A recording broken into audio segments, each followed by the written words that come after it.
नमस्कार दोस्तों, जय श्री राम। पहला वीडियो ऋचा का है, रांची वाली, जिनको सजा मिली थी कुरान बांटने की, अजीबोगरीब सजा, जो out of the box contest में आकर के संविधान का पता नहीं कौन सा सेकुलरिज्म वाला सजा था जो दे दिया गया था। खैर, सोशल मीडिया के दबाव के बाद उस टाइम तो बात दब गई थी, पर अब जिहादियों ने पुनः अटैक किया है। पहले उनको सुन लेते हैं। दूसरा वीडियो वारिस पठान का है, ऑल इत्तेहाद मुसल्लिमीन वगैरह जो पार्टी है, और महाराष्ट्र पुलिस वही है जो 12 घंटे तक एक पत्रकार को टॉर्चर करती है, ग्रिल करती है, इंटेरोगेट करती है। पहले इन दोनों को वीडियो को मैं चलता हूँ, याद रखना, मैं अभी तक लॉ एंड ऑर्डर कानून का कभी उल्लंघन नहीं किया। ये लोग शरीफ लोग हैं, अपने यहाँ में 40 साल से रह रहे, इनको कोई परेशान नहीं करना। ये मस्जिद में हम लोग नमाज पढ़ रहे 40 साल से, मस्जिद को बंद करने की कोशिश नहीं करना, लाउड स्पीकर बंद करने की कोशिश। नमस्ते, मैं ऋचा भारती। 2019 का किस्सा तो आपको याद ही होगा कि कुरान बांटने का एक फैसला आया था। जी, मैं वही ऋचा भारती हूँ। देश का माहौल बदला हुआ है, अभी साल बदल गए और झारखंड की सरकार भी बदल गई। दोस्तों, मैं आप सबसे ये कहना चाहती हूँ कि 23 तारीख को 23/4/2020 को सुबह 10 बजे के आसपास मेरे घर कुछ पुलिस आते हैं, लेडीज़ कांस्टेबल आती है और मेरे मोबाइल को मांग करती है कि उनको जांचना है, जांच पड़ताल करनी है। तो मैंने पूछा क्या बात है, तो उन्होंने एक रिसीविंग दी मोबाइल लेने की, तो मैंने दे दिया अपना मोबाइल। फिर कुछ घंटों बाद वो फिर वापस से मेरे घर आते हैं और मेरे घर में जितने सारे मोबाइल्स होते हैं सबको चेक करते हैं, व्हाट्सएप, ट्विटर, फेसबुक, क्योंकि उन्हें ट्विटर पे कुछ कंप्लेन मिली थी मुसलमानों के द्वारा कि ऋचा भारती कुछ पोस्ट कर रही है, और मुसलमानों ने खास करके हेमंत सोरेन जी से रिक्वेस्ट की थी कि ऋचा भारती जी पे कड़ी से कड़ी कार्रवाई की जाए। बस इस रिक्वेस्ट को पढ़कर हेमंत सरकार की पुलिस प्रशासन मेरे घर तक चली जाती है और मेरे मोबाइल की छानबीन करती है। जब उन्हें कुछ नहीं मिलता है तो वो वापस चली जाती है। तो मैं पुलिस प्रशासन से कहना चाहती हूँ, झारखंड पुलिस से ये कहना चाहती हूँ, सर आपने एक मुसलमान को ट्वीट पढ़कर मेरे घर तक आ गए, मुझे अरेस्ट करने की पूरी तैयारी करके आगे, जब आपको कुछ नहीं मिला फिरार होकर चले गए, लेकिन क्या आपने कभी उन पे कार्रवाई की जो आपको थूक फेंक रहे हैं? और कुछ 1-2 हादसे हो गए हैं। कल एक जमशेदपुर पुलिस ने किया है, जो फल दुकान वाले ने सिर्फ अपने नाम के बैनर लगाया था कि वो हिंदू फल विक्रेता है, तो उस पर कुछ कि उस पर कार्रवाई की जाए। तो मुझे बहुत अफसोस हुआ जब मैंने जमशेदपुर पुलिस का ट्वीट पढ़ा कि इस पर संज्ञान ले लिया गया है, बैनर हटा दिया गया है और 107 के धारा के तहत इस पर FIR कर दिया गया। सर आप प्लीज़, मैं रिक्वेस्टली कहना चाहती हूँ झारखंड पुलिस से कि आप उन पर कार्रवाई करें जो आप पे थूक फेंक रहे हैं, आप उन पर कार्रवाई करें जो डॉक्टरों पे पत्थर मार रहे हैं, तो जो हमारे देश के आज के रक्षक हैं, आपके मेरे देश के समाज के जो शांति प्रिय समुदाय के लोग हैं, वो आप पे हमला कर रहे हैं, आप उन पे कार्रवाई करेंगे तो ज़्यादा। बहुत कुछ सामने आना है, इसलिए कि नेशनल एडवाइजरी कमेटी में पीटर डिमेलो होते हैं, ये अभियुक्तों की जमानत दे रहे हैं। और नया फाइंडिंग अर्नब गोस्वामी का ये कहता है, आज सोचिए इस घटना को 10 से 12 दिन हो चुके हैं और अब ऐसे में पता चलता है कि भीड़ 100-200 लोगों की नहीं थी, 2 से 3 हजार लोग थे। और इन लोगों ने फोर्सफुली पुलिस के सिक्योरिटी गार्ड्स को रोका और बोला कि गाड़ी रोकिए। कमाल की बात है, 2 घंटे बाद बाकी टीम पहुंचती है, लिंचिंग का पूरा प्लान नजर आता है। और ऐसे में भी महाराष्ट्र सरकार कोई ध्यान नहीं दे रही है। तो पता चलता है कि क्यों एक वारिस पठान कैसे मुंबई पुलिस को ट्रीट कर रहा है, और मुंबई पुलिस 12 घंटे तक इंटेरोगेट करती है अर्नब गोस्वामी को, क्योंकि ये पत्रकार इस बात के पीछे पड़ गया है कि सच सामने लाना है। एक बड़ा सेक्शन है जो चाहता ही नहीं कि इसकी पर्दे खुले, इनको इंसाफ मिले, संत समाज को इंसाफ मिले, और इसीलिए अर्नब पे हमले हो रहे हैं। उसकी पत्रकारिता को लेकर के लोग चुप्पी साधे हुए, ऑड डे इवन डे चल रहा है। एक पत्रकार का पूरा सेगमेंट है जो चुप है, मम है। चाहता क्या है?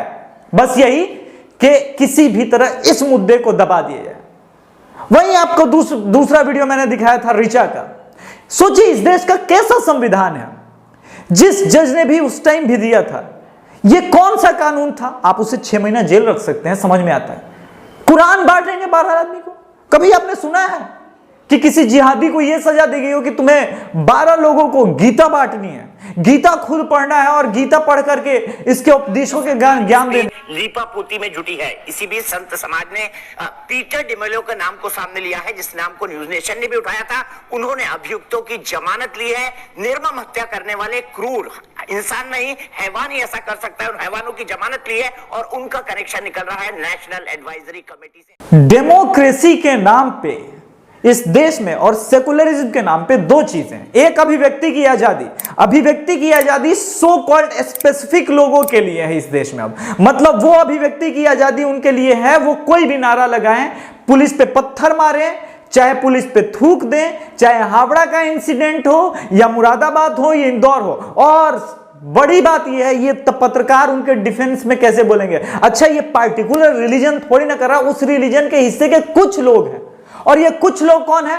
जो इरफान खान के मौत पे भी उसकी माता को गाली देते हैं, क्योंकि वो आदमी बकरीद में बकरा काटने की बात नहीं करता था। उसने बोला कि बाजार से कोई चीज खरीद के लेके आ पाएंगे और कुर्बानी देंगे, ये कुर्बानी नहीं होती है, ये जहालत है। एक बात उठा दी उसको लेकर के। अच्छा, फ्रीडम ऑफ एक्सप्रेशन बोला ना कि इस देश में सिर्फ एक सेगमेंट को है, दूसरे सेगमेंट को चुप, फ्रीडम ऑफ एक्सप्रेशन की बात करोगे तुम, ऐसे ही ठेले पे लगा लोगे भगवा झंडा।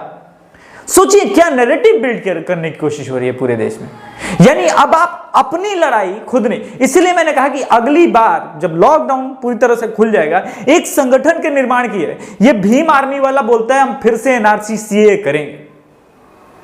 बताइए, तो संगठन की तो जरूरत है ताकि हम भी जब ऐसा कुछ होने जाए तो हम भी अब सड़क जाम करेंगे और समर्थन में करेंगे। किसी भी चीज की हद होती है।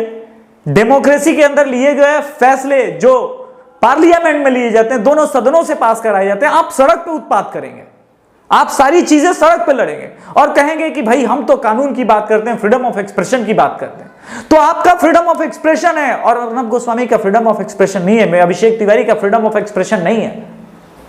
यह कब तक चलेगा इस देश में? दूसरी बात, महाराष्ट्र सरकार, अब पालघर में सीबीआई की जांच नहीं होनी चाहिए। मेरी मांग सीधी सीधी है, एसआईटी, सुप्रीम कोर्ट के कुछ रिटायर्ड जज के बेंच बनाए जाएं और एसआईटी की मांग करता हूं। यह बहुत तमाशा हो गया। पालघर के अभियुक्तों को जो बचा रहे हैं, जो जमानत दे रहे हैं, फादर डिमेलो, पीटर डिमेलो और उनकी पत्नी की भी, वैसे ही 12-13 घंटे लगातार इंटेरोगेशन होना चाहिए। इस पूरे केस में बहुत चीजें हैं जो छुपाई जा रही है लगातार। यह मजाक बना दिया गया है पूरा सिस्टम का, समाज का। दूसरी बात, कुछ लोग कह रहे हैं कि अच्छा अभिषेक तिवारी, तुम बुलंदशहर में भी संतों की हत्या हुई है, उस पर क्यों नहीं बोले? उस पर भी मैंने बोला है, लेकिन दोनों केस में डिफरेंस समझिए। एक तरफ 2-3 हजार लोग साधुओं को लिंच करते हैं, वहीं बुलंदशहर में एक चोर साधु को मारता है और उसको पूरा गांव पकड़ के नंगा करके पुलिस के हवाले करता है, पुलिस अरेस्ट कर लेती है, केस क्लोज। यानी 12 घंटे के अंदर वो केस क्लोज हो जाता है। यहां तो अभी तक ये पता नहीं है कि कितने लोग लिंच करने पहुंचे थे। अभी तक तो पूरा मीडिया, वैसे तो 3 दिन बाद ही खबर आई थी, मगर अभी तक पूरा मीडिया चिल्ला रहा था कि 200 लोग थे, मगर अब सच्चाई सामने ये कि 2 से 3 हजार लोग थे। अब आप, बहुत बड़ा पॉइंट आ गया ना फिर से। पहले तो हम 200-300 लोग ही कह रहे थे, 2 से 3 हजार लोग अचानक यूं ही अफवाह पे लोग कह रहे हैं जमा हो जाएंगे। अफवाह पे 2 से 3 हजार लोग रात के 8 बजे, वो भी लॉकडाउन में जमा होते हैं क्या? इतने लोग जमा हो जाते हैं क्या? ये पूरी कॉन्स्पिरेसी। अच्छा, जिन संतों को मारा गया है उनकी प्रेजेंस पालघर डिस्ट्रिक्ट में लगातार रही है। क्यों? क्योंकि कुछ लोगों को कन्वर्ट किया जा रहा था ईसाई में और वो वापस रिकन्वर्ट करा रहे थे सनातन धर्म में। इसी बात की टोटल लड़ाई है। अब आप समझ गए कि यह लड़ाई कितनी बड़ी है और क्यों पूरा का पूरा मीडिया है जो छुपाया जा रहा है केस को। बोला है कि जांच होगी, जांच होगी। कब जांच होगी? जब उद्धव सरकार ही चली जाएगी। हालात तो यह कि अगर प्रधानमंत्री दया की भीख न दें तो उद्धव सरकार के पास 2 दिन टिके रहने के हालात नहीं है। फिर भी पूरा सिस्टम मम है, तमाशा देख रहा है, चुप्पी छाया हुआ है। जय श्री राम।